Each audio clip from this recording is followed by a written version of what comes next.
Hi, editing Emily here. I apologize if the audio quality is not the best. It's about 11 o'clock, and I'm recording this from my phone, and I got my air conditioner going because it's like 90 degrees out, and I'm stuffy, and it's a whole thing.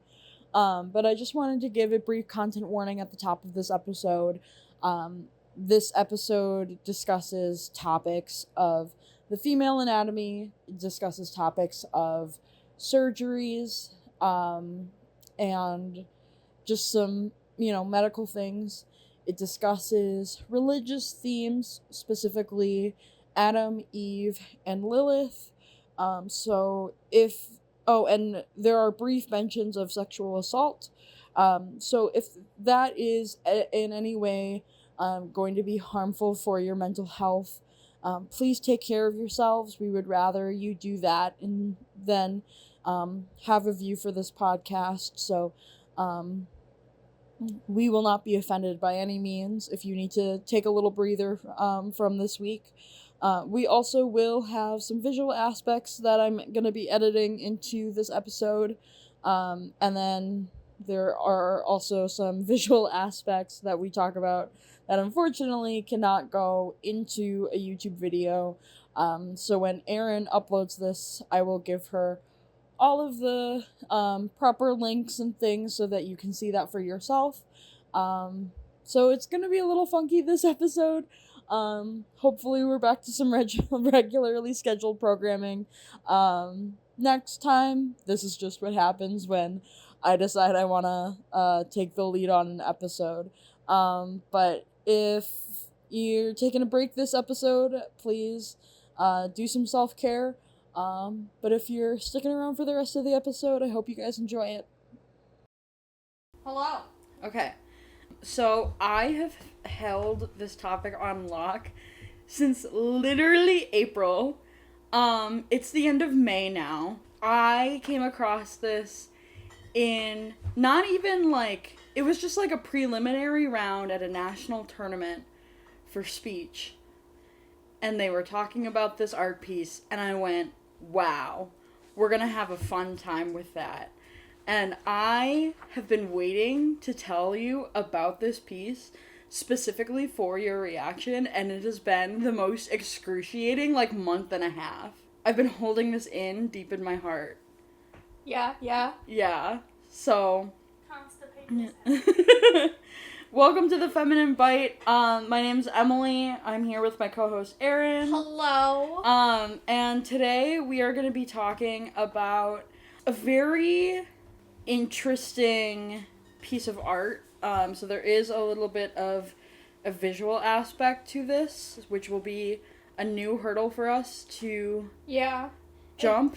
Eventually, when this podcast gets on an actual podcasting site, this is where we go. You should go check out our podcast at youtube.com and see the visuals there.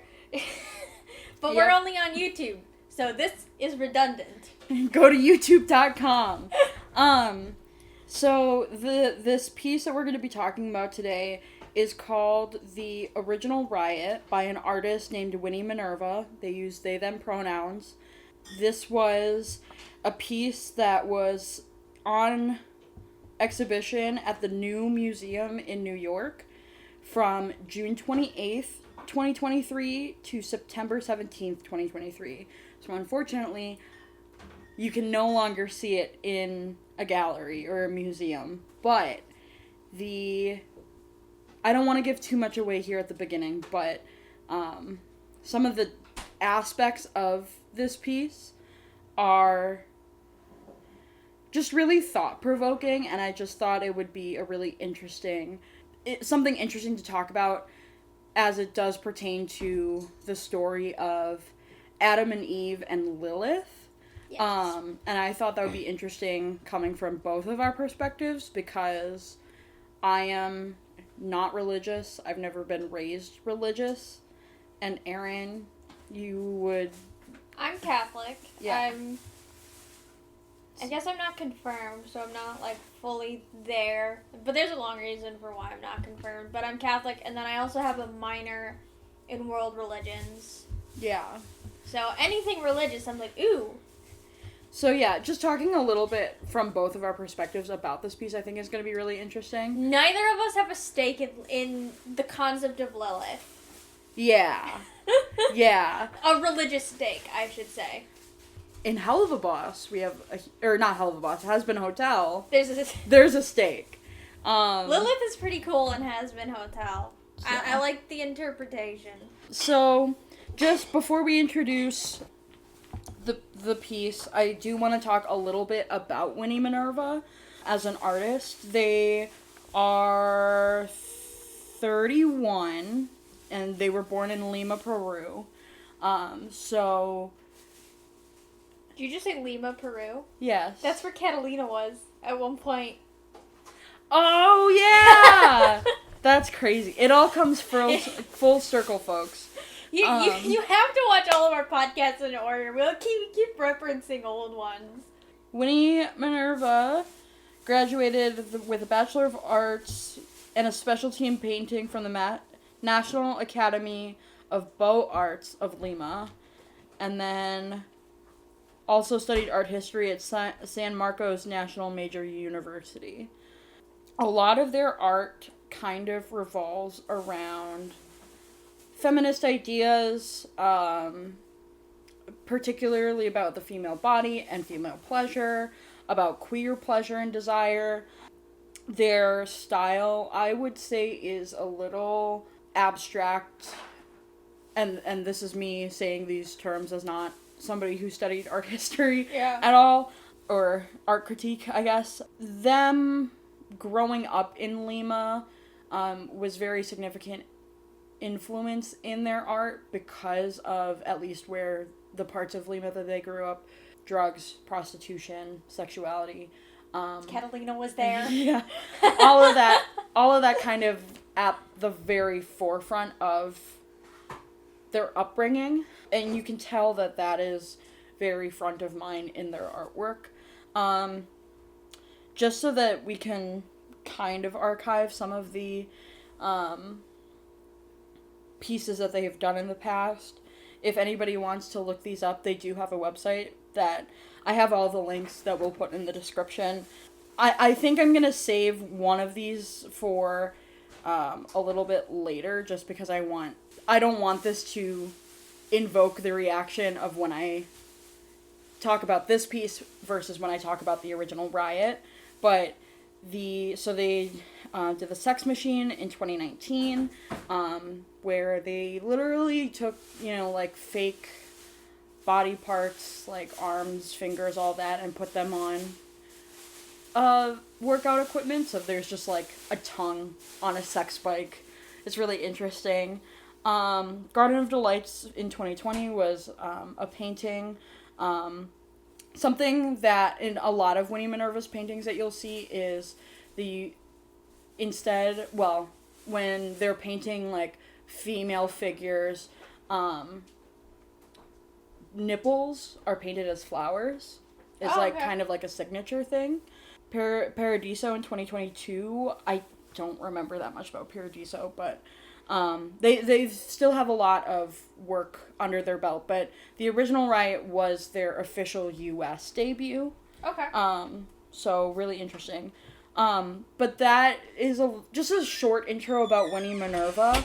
But because so much of this focuses on Lilith, I did ask Erin, being the more religiously knowledgeable person, if she could just write a little intro about Lilith.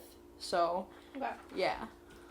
Alright, intro to Lilith time. So, in order to talk about Lilith, we also have to talk about biblical canoncy, or the biblical canon, or the official, how books become official in the Bible. So that's going to be mentioned here. So it feels like I'm going to be talking more about that than Lilith herself, but there's going to be a very big reason for that you're going to find out in a second. Okay. So Lilith's origins are in Mesopotamia, and she's in Jewish folklore. And if you're like, wow, I didn't know she had Mesopotamian origins, I'm here to tell you that the Abrahamic God also has Mesopotamian origins. So it's not actually that shocking. They, a lot of their origins is in a Mesopotamian pantheon. I'm not going to say what they called the Abrahamic God because it's the name that the Jewish people use, and they don't say the name because of like sacredness, but like it's the 4 letters. You know what it is. So that was the name a name that he had in the Mesopotamian era. He was often pitted against Baal, Baal, sort of a demony dude. But anyways, so that's where she kind of begins. Lilith is fairly ancient. Lilith is also not technically a woman or a person. So the word Lilith is often used to interpret a demon or a spirit of some kind, something that comes with disease is typically what the origins of the word Lilith means. There's a demon in Mesopotamia called Lamashtu, who has a lot of similarities, and that just means that either Lilith and Lamashtu are the same thing, or that they have been separately derived from the same source. This is fairly common in stories that predate writing or have very strong oral traditions. You see this, a really common place to see this is fairy tales, where like all of the sources for fairy tales about Cinderella have a similar origin point, but like different authors have extrapolated different versions, and that's why there's so many different versions of Cinderella. So, Lilith is not technically a character in the Bible in the way that we understand her in a modern sense. There's never a woman named Lilith. There is a mention of a Lilith in the book of Isaiah. We'll get into that for a moment. But like, Lilith as the idea of Adam's first wife is not in the Bible in any of the canonical texts. So, now for our history lesson.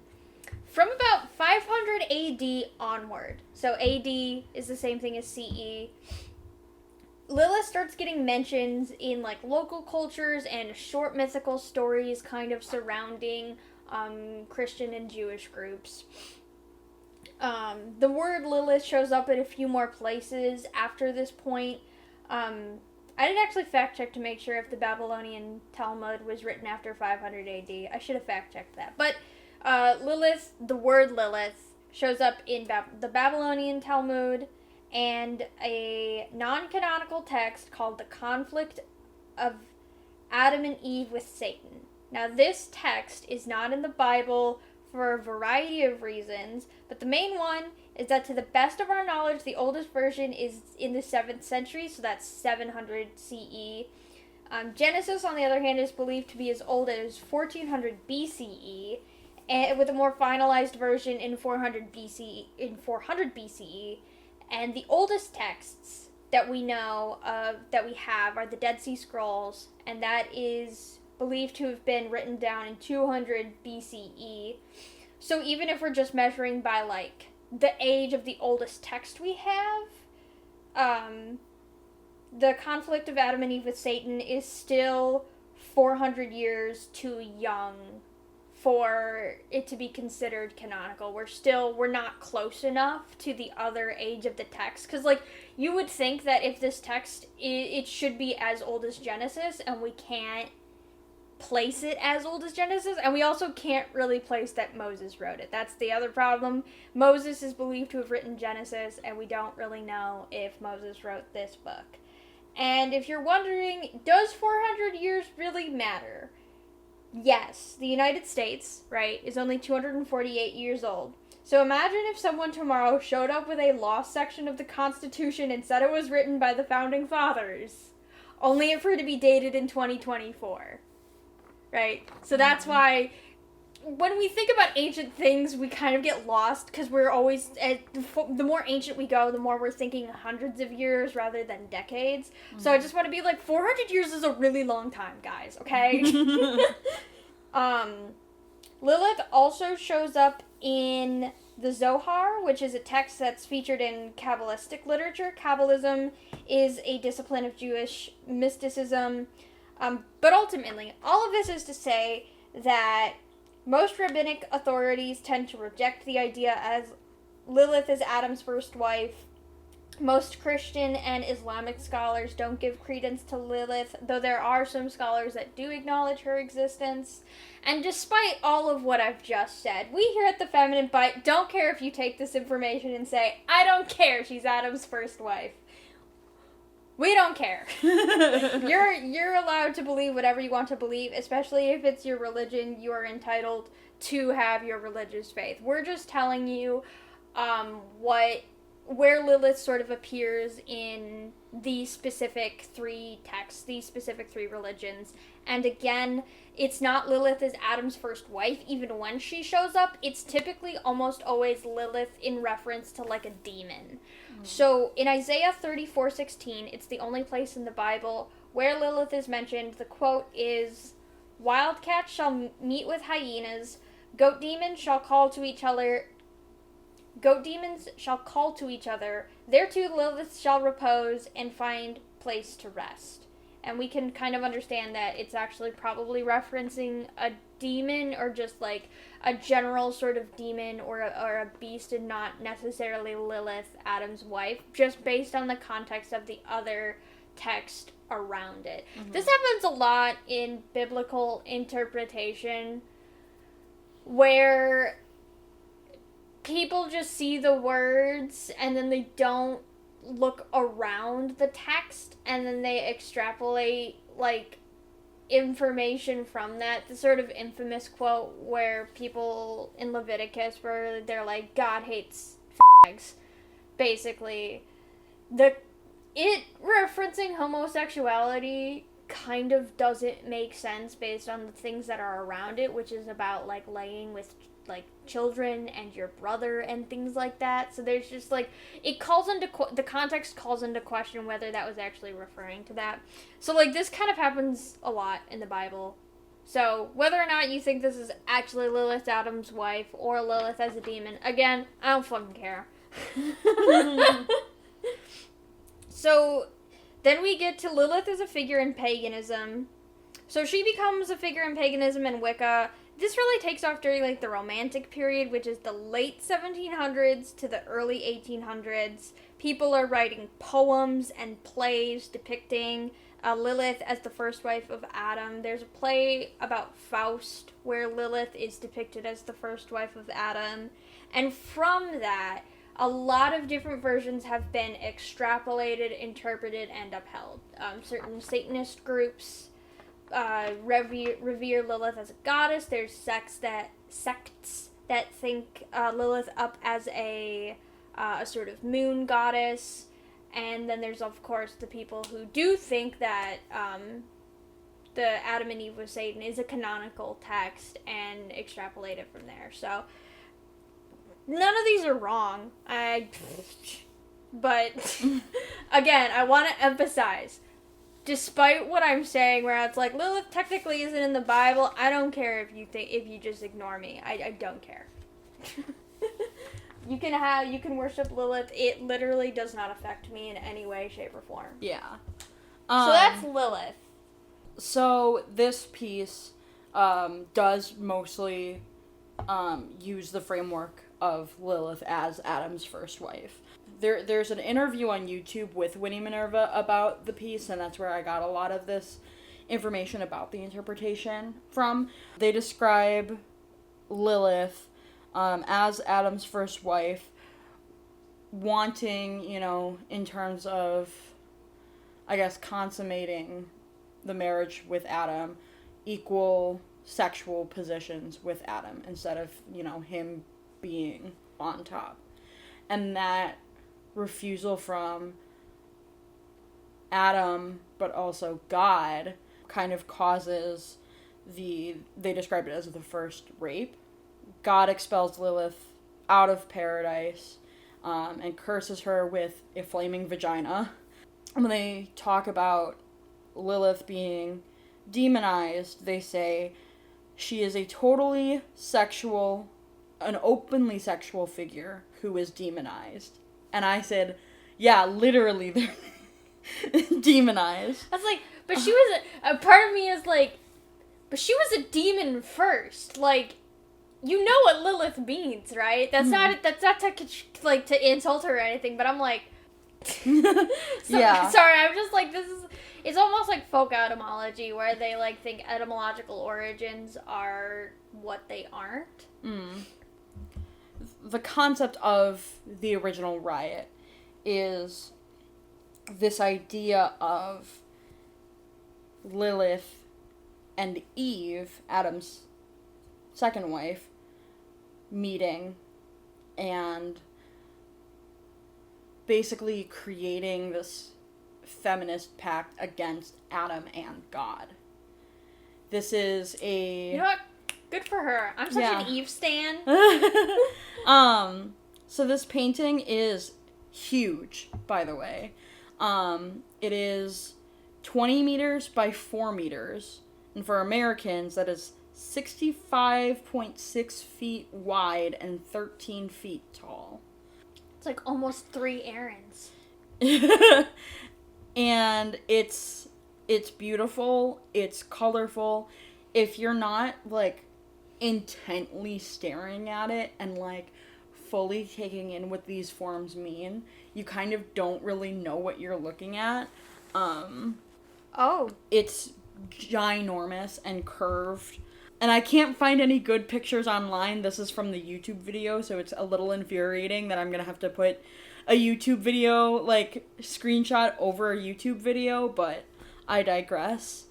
Some of the sketches from some of the, like, early conceptions of this painting, you can tell, you know, some of the figures of, I want to find, there we go, like, what these figures actually look like. So the one that I'm going to put up on screen is 2 feminine figures. You can kind of inference that they're Lilith and Eve holding hands, and it looks like Eve is handing something over to Lilith. That is in part of their pact, Eve handing Adam's rib to Lilith. Okay. So that is super symbolic in the sense as well, because, and here's where I've been holding this in for so long. I wish that we had a camera so I could film this Actually, I'm gonna take my phone camera, and this might make it into the final cut. It may not. But I just want your reaction. Okay. So, something that WYNNIE MYNERVA does that, like, in their words, kind of, like, seals the pact between Eve and Lilith is some of this mural is completely, it separates on, like, one third of the mural. And in that gap in the mural is this golden stand and this white piece on the top here.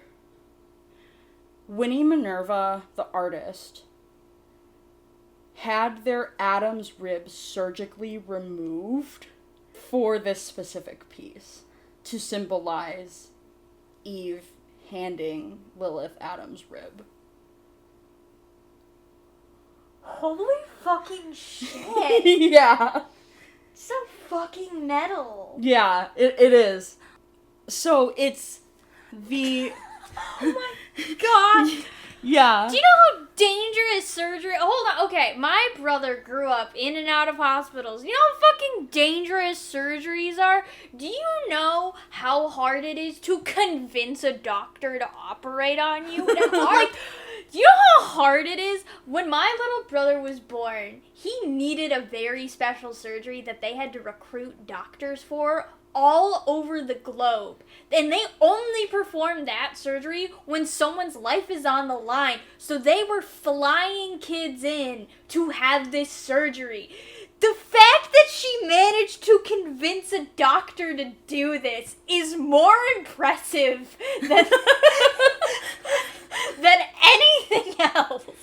No, it's, and that's truly what, like, made me fixate on this piece so much, because I was like, what do you mean? What do you mean they just, like, removed their rib? there was one article that I read, and I'm not sure if it is a sound source, because I can't find any other article that mentions it. But there is an article that I read about this piece that had said that the surgeon who did the operation, well, backstory, is, I guess, when you are removing ribs, it is pretty typical that you're removing one from each side. And WYNNIE MYNERVA really only wanted the one that is considered Adam's rib, the bottom right one.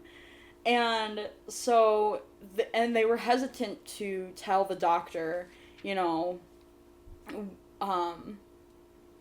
that they only wanted one side taken off. But then, I guess, the surgeon recognized Minerva and was a pretty avid art collector themselves.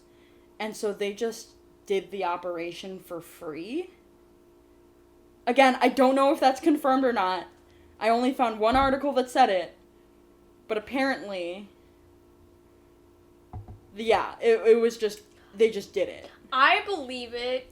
If only because of everything I just said earlier, of how hard it is to convince a surgeon to perform a fucking surgery on you. Yeah, and this was like solely a cosmetic surgery. Yeah, I mean, sorry, I had to go pull out my good old Bible. Because I'm like, I thought the whole, her coming from Adam's rib was like not actually in the Bible, but I don't want to sound like a dumbass.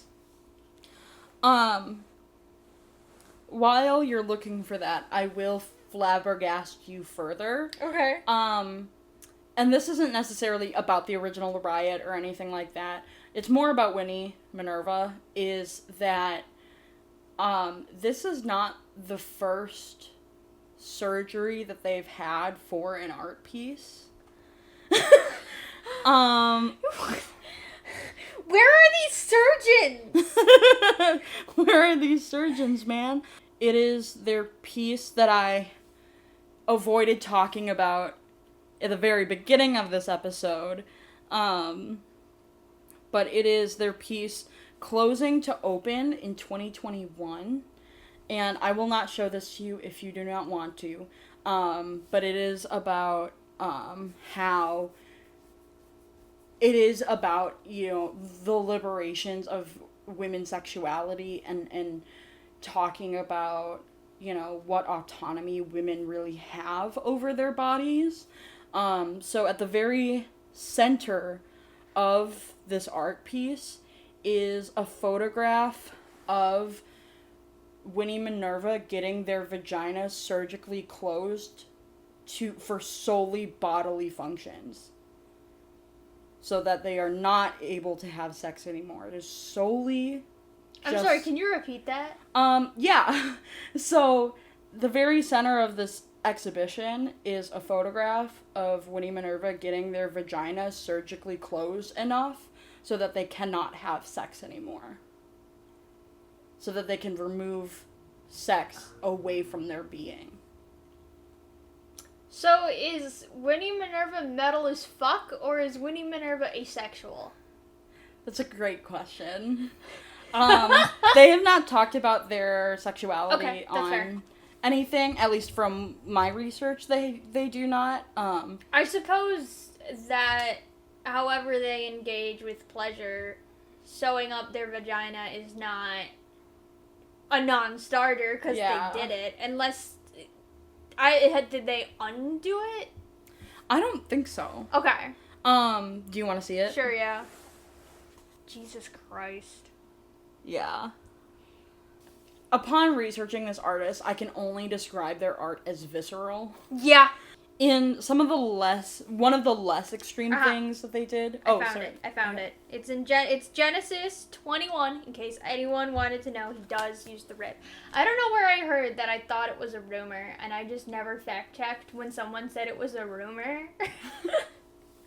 Hi, I'm kind of dumb sometimes. I know that there's two versions of the creation of Adam and Eve, which is another reason why I'm like, Lilith is probably possible. There's literally two versions of Adam getting created in this book. I can't discount a third, or a fifth, or a seventh. Yeah. But the first rape, you said that WYNNIE had described this as the first rape. The one thing about that I find interesting is that the Bible does have, like, a story that is about the first rape. And that is Dinah, who is personally my homegirl. I love Dinah so much. She is literally... She's Joseph's... Nope, not Joseph's. Nope. Jacob's daughter. And if you're like, Jacob had a daughter? I thought he had 12 sons. No, he also had a fucking daughter. And she only has one story, and it's of her getting raped. And I've studied this in college. I studied this in, like, the Bible as literature class, in my Goddesses to Witches class. I covered Dinah more than once, and she just kind of, like, fascinates me as a character. But also, like, the fact that when we talk about rape culture, there's a lot towards, like, not believing the victims and sort of trying to, like, hide the shame of the rape and things like that. And that's what happens in the rape of Dinah. Jacob tries to be like, you're gonna marry him so that nobody knows he raped you. But all of Dinah's brothers trick the city of Shechem to all, get circumcised so that they can be with the Lord. And then when they're recovering from those wounds, all of them go in and they slaughter the entire city of Shechem. And when they come back to Jacob, and Jacob's like, what the fuck did you do? Everyone is gonna kill us. Their response is, should we let them treat Dinah like a whore? End of the story. Damn. It is my favorite quote in the Bible. Should we have let them treat her like a whore? I love it. But it's like, that's my one hitch of her, like, reimagining this as the first rape, is that I feel like it takes away from Dinah. That's, like, my one hitch. Is, like, I understand what they are going for in, like, sort of characterizing Adam as a rapist, which I don't care about Adam. So, in this house, we slander Adam. Yeah. But I'm just like, poor Dinah getting pushed to the side again. This can't keep happening. Yeah. That's my one thing that I wanted to say before we moved on and I lost it. Anyways, back to the visceral art of WYNNIE Minerva. Yeah. Is Minerva a stage name? I think so.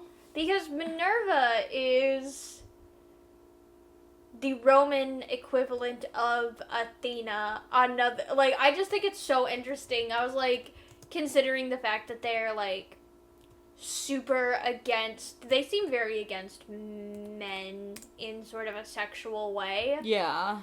That, like, and Athena is a known celibate who sworn off men. I was like, oh, that's interesting. Yeah, Because if they were born with that, you were born with the perfect name. But if it is a stage name, that's also the perfect stage name. I couldn't find anything of if it was a stage name or not. I guess their art is not I shouldn't say, like, it's a bad thing. I don't think it's a bad thing, but I don't think it is as popularized to the masses for anybody to prompt, like, a wiki article about them. Yeah. Which there should be. This is beautiful art, especially convincing surgeons. They also had to convince that surgeon to get photographed. 'Cause he's in the photo. Oh, yeah.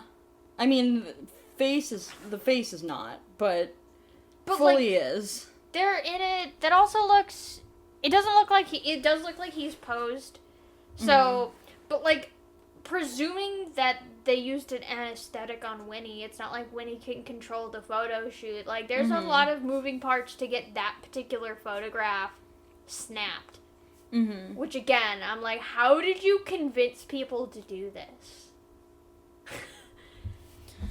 Yeah, on a less, maybe extreme note, but some of the other crazy things that Minerva has done, I want to say, now that I'm thinking about it, I did kind of gloss over... No, it's not Paradiso. It's Garden of Delights. I should have inferenced that. Garden of Delights is another piece that they did. It's also a very big mural. Also a little bit about just, like, queer sexuality and things like that. Massive orgy happening in this painting. But the exhibition also... So, on the floor here, you can see some of these, like, weird blue blobby things. During the exhibition's open, Minerva had couples and individual people masturbating and having sex in these, like, shrouds.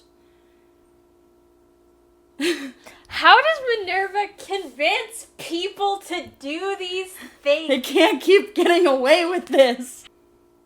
Yeah, I like the hummingbirds. Yeah, I do too. I'm not surprised a pomegranate made it into the imagery. No. I like the cactus.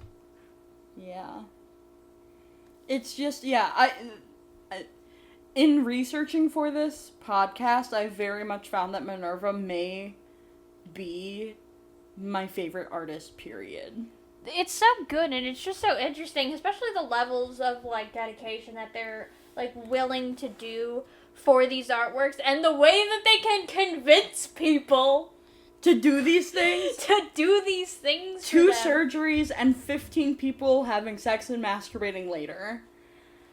Like, how do they not have an empire? Right? Like, geez, their riz must be unstoppable. Yeah. But, okay, this painting reminds me of a classical painting that I got to see in person in Madrid. I wish that my friends didn't fall off the face of the planet so I could just ask them, hey, what's that one painting that you showed me that one time I went to Europe? How do I even think to find this? Do you remember who it was by? No. Okay, I'm pretty sure it was Madrid painting. Do you remember what museum you were in? Oh my god, no way. Is it really the first one that pops up? Oh, I think so. Yeah, I believe it's this one. I want everyone to know that the first image was the correct one. This is what I put in the Google search engine. Painting Madrid 3 panels sex.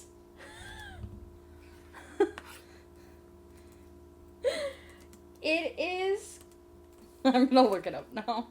Just so that it's in my... Garden of Earthly Delights is the name of the painting, I believe. Yeah. And this is... I would almost say that this is sort of the Renaissance version of what WYNNIE is doing. Mm-hmm. That it is just kind of this silly sex painting. The silly sex painting. Shout out to my friend who was obsessed with this painting and brought me to it and then explained a bunch of random details that I no longer remember, but that Europe trip was kind of a disaster, but he was cool. Yeah. He lives rent-free in my head. So that kind of leads me to, and we already kind of talked about it. Well, I have 2 questions. I'll pose the first one as we have been talking about Lilith and stuff, of just, in terms of this piece, if we remove the rib aspect, we put it back in Minerva's body. How does that change the meaning of the piece? If we did not have the physical rib, would it invoke such a visceral, like, feminist message, I guess? Here's the thing. This painting is very abstract, but it does kind of look like a sexcapade between Lilith and Eve. Mm-hmm. So, I think that abstract and modern art can sometimes be fairly pretentious. and that, like, you know, anything can be art.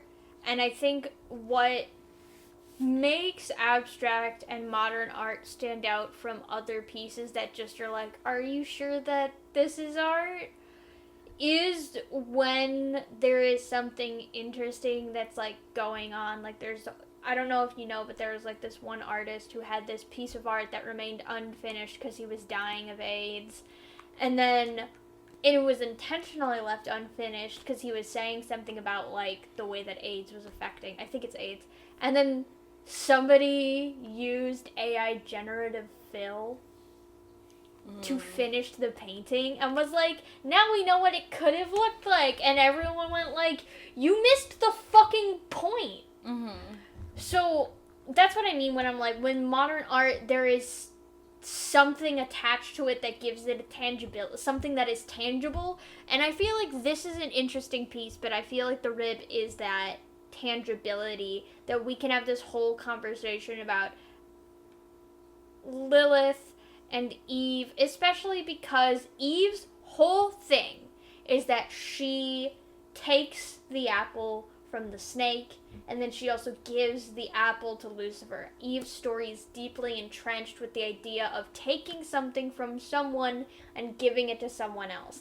And in this story with the serpent, it is she's being tricked, which, by the way, there's a modern interpretation that changed my life, which is Eve has no concept of what trickery is, so how could she have mistrusted the snake? Yeah. And I'm like, that's right. That's right. Leave my bitch Eve alone. Yes.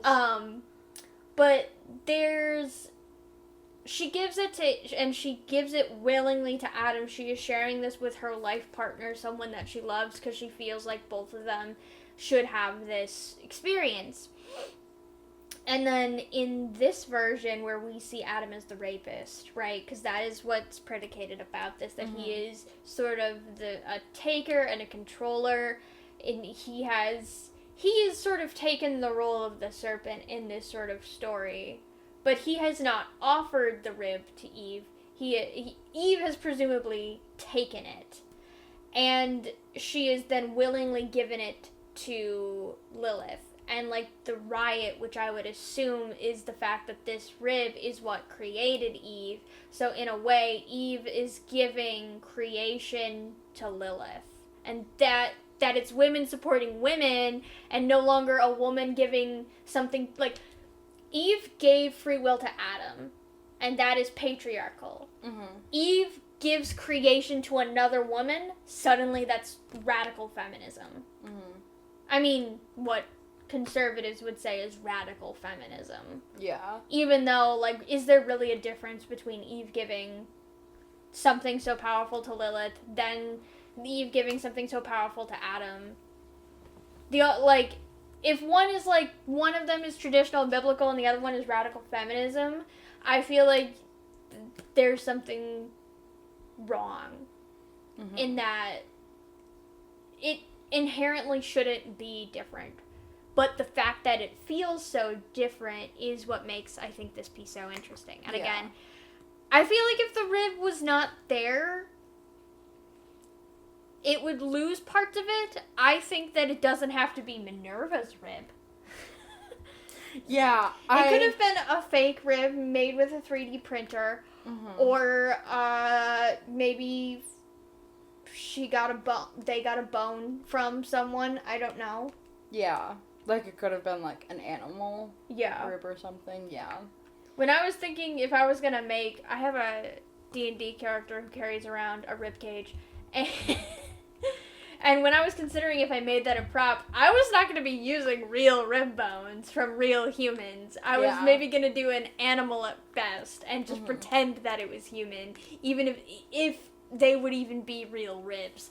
But, like, there's so much to talk about with the rib there that I feel like we could talk for hours just about what any of this could mean. That interpretation that I had, that just came out of my ass with me just, like, pulling the strings of logic together of, like, Eve is known. It's so weird that, like, or so interesting that the idea, the thing that makes us human doesn't come from man, it comes from a woman. Because really, a lot of philosophy says is that, like, to err is to be human. I think, therefore I am. Mm-hmm. And mistakes is what makes us human. Wisdom is only gathered from mistakes. A lot of what it means to be human is predicated on the fact that we are flawed. And we only have that I should preface, we only have that in a Christian worldview.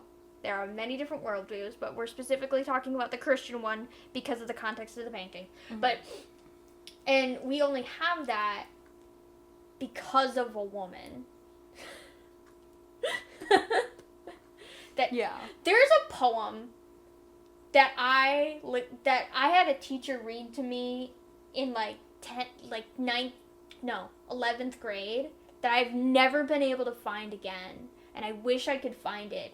And it is this poem where this woman is she's saying all of these things. She's like, I need you to be here in the morning and noon or night. I need you to love me. I need to feel your electric love inside of me. I need all of these things. And she's listing all of these things. And then at the very end, she goes, and then you can have the apple. And I wish I could find that poem again. Yeah. Because it was such a plot twist at the end that it was like, recharacterizing Eve as like, no, if you're gonna be my husband and I'm gonna give you free will, you have to be something. And that is more close to what actual conservative beliefs are than like what Just Pearly Thing believes. A lot of why red pill ideology and like that stuff it ultimately fails is because they don't want conservative wives, they want like really, really submissive wives. And there is, in traditional conservatism, whether you agree with it or not, there are gender roles. And the gender role isn't man powerful, woman weak. There are like things that a woman has control over, and I would still not say that it is fair. But like there's an interview between Just Pearly Things and another conservative, and she's like, all babies should get paternity tested at birth. And he goes, that would imply my wife is a whore. And that is the difference between red pillars and conservative, and like actual conservative men. Is that they are never going to marry a woman that they think would not, that they think would cheat on them. There's there's a lot of restrictions. Again, I don't like conservative views of women, but like it is still, and weirdly by far so far away from like what conservative like traditional roles are. And I feel like a lot of it gets lost because of like red pillars and their ideas of women. But like if you go and read the Bible, there's plenty of stories of women getting upset that the men are trying to cheat them out of what their gender role is, and then they fight back, and then they get it. Judah and Tamar is an example of her being like, hey, I get this because that's the role I have in this society. And Judah's like, no. And she's like, I'm flipping the bird. I realize you can't see me. It's just, there's so many, sorry, I've been rambling. There's so many interesting things to say. And I don't know if these conversations would happen without the rib. Yeah. It doesn't have to be Minerva's. See, here's where I'm gonna disagree with you. Okay. I think it does have to be the artist ribbed, because I think, and I don't remember, they mentioned a little bit of this in the YouTube video, but part of the reason why it has to be their rib is because Minerva is giving up, in like a physical way, the hold that the patriarchy has on them, and making a pact with other women in the world to help them do the same. Yeah. They are effectively taking the role of Eve and giving us the rib. Yeah. I could see that. Okay, yeah. So I think, and it's also just really fucking metal to be like, oh yeah, I got my rib removed for this piece. Yeah, it sure is. I think the only reason why I'm like, it doesn't have to be Minerva's is, again, they could have died during surgery.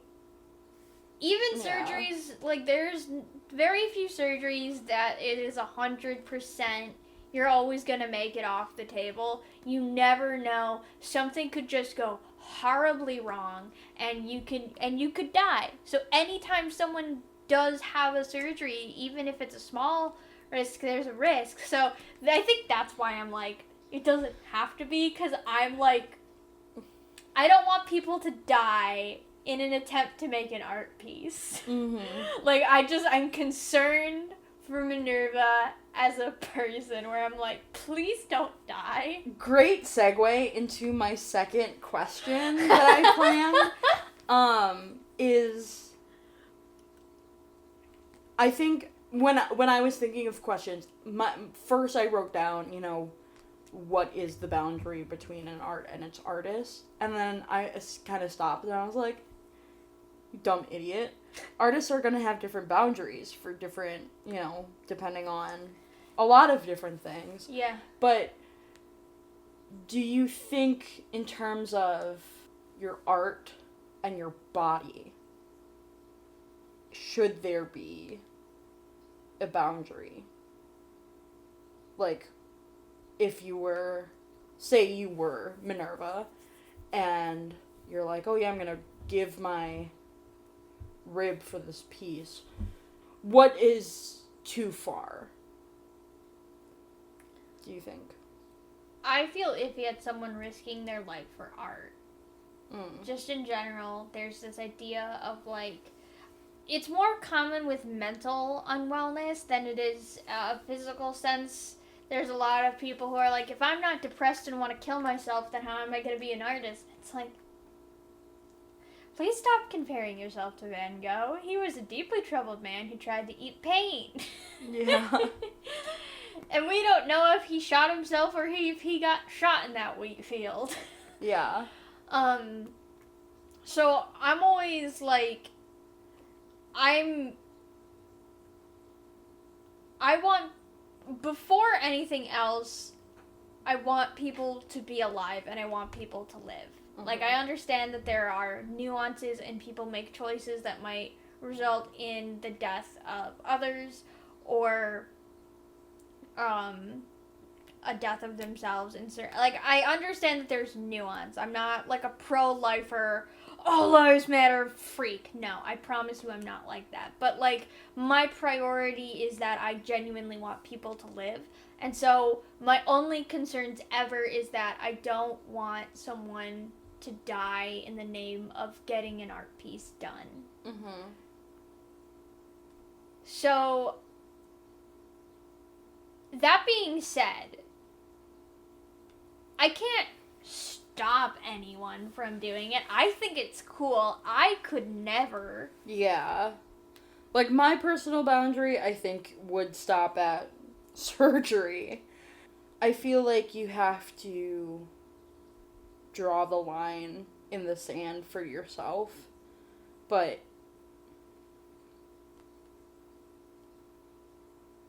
and I'm hoping, I've never met WYNNIE in person. Yeah. So I can't, who is to say that they're a person that's just going to keep pushing the boundary of what they can do with their art. But my concern from an outsider looking in is one day that they are going to go too far and either push themselves too far mentally, and they're going to be like, well, I lost my rib for this, and I lost my ability to have sex. Yeah. Who isn't to say from, 20 years from now, somebody does some form of performance art of just them, destroying themselves. Yeah. If that's physical or mental. I do think it's an interesting way to achieve immortality, though. Mm-hmm. That photo is going to live forever. Mm-hmm. That rib is going to be an art piece forever. Mm-hmm. That was also something that they had mentioned in the YouTube video, was part of the reason they wanted to use the rib was so that there was archaeological proof that this pact was made. And I think the implication was of saying, the pact between Lilith and Eve was made. But, I think, from a non-religious lens, it is, a person making a pact with women. Yeah. To dismantle patriarchy. Yeah, and I mean, when we were talking about the bio, I went into, like, all of the things that, like, kind of disprove Lilith's existence. Mm-hmm. That all of this stuff that kind of points to Lilith not being real, and that, so I understand WYNNIE being like, this is proof. Mm-hmm. Because historians will say everything that I just said in that bio. Mm-hmm. But in terms of the artistic integrity that this feels, it gives it a sense of more gravitas. Yeah. And I appreciate that. I like, because at the very least, people will see the rib and then they will try to figure out if this is a real version or not. Mm-hmm. And here's the thing. You know, when I was saying about how oral traditions, when they come from the same source, there's always different interpretations. And even in the Bible, there are 2 different versions about how Adam and Eve are created. So I'm like, sure, Lilith could very well exist. I mean, like, I don't know. There's versions that didn't make it in there. So, like, yes, is this version technically made in 2024 or whatever year that it was brought into? Yes. Do I think that discredits it as a valid version of the Garden of Eden? No, I would put it in the list of versions. I mean, a lot of Christianity's understanding of hell comes from Dante's Inferno, and that's like what? The 1800s? You're asking the wrong person. When was Dante's Inferno written? Dante Inferno. Written. 1309. So, 1300 years after the death of Christ. Mm-hmm. And that text has shaped the way that most Christians understand hell. Yeah. So, like, I would consider this a valid interpretation. Does it have religious significance? Not until there's, like, an actual, like, religion that, like, kind of upholds it, I guess. I mean, if WYNNIE decides to believe that it is true in a religious way, then I would say that counts. Mm-hmm. But, like, I think it's valid. I like the interpretation. This is probably the best version of Lilith that I have seen. I understand the interpretation of Lilith as the girl boss feminist who defied Adam. I am an Adam hater, so, like, I get it. But sometimes she feels too modern. Mm-hmm. And that was always my hitch about whether or not I see her as, like, real. I personally don't believe that Lilith was Adam's first wife. Because she feels like too modern of a sentiment. She doesn't really feel like she's rooted in biblical times in the way that Eve is and the way that Dinah is. Mm-hmm. In this version, Eve is doing the action, and I like that Eve is not pushed to the side and is kind of the bimbo wife that most versions of Lilith kind of see her as the submissive wife. I like that Eve is again, she's playing her similar role if she's making an act, and Lilith is not doing anything that feels particularly modern. I mean, she's having sex with Eve. It really does look like that in the paintings, but, like, I don't see that as something that is modern. Mm-hmm. Women were probably having sex for as long as sex was a thing. Yeah. Like, I'm sure conservatives would probably see it as fairly modern because most conservatives see queerness as a very modern concept. But I mean, it's not. No.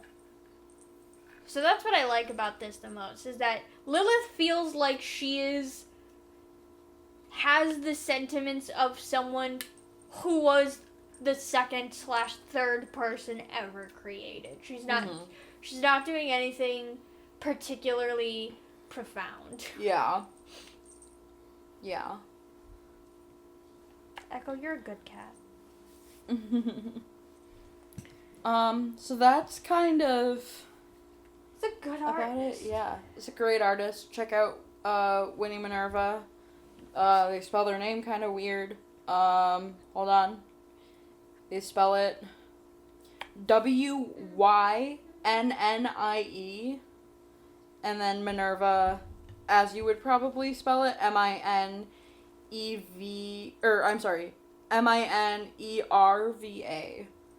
They have a website if you want to check out some of their other works, like Closing to Open or Garden of Delights. But yeah, I think that'll just about do it. This has been the Feminine Byte. Check us out on Instagram Yeah, check us out on Instagram. at the FemBite. Yeah. And we will see you guys next time. Make friends with your surgeons.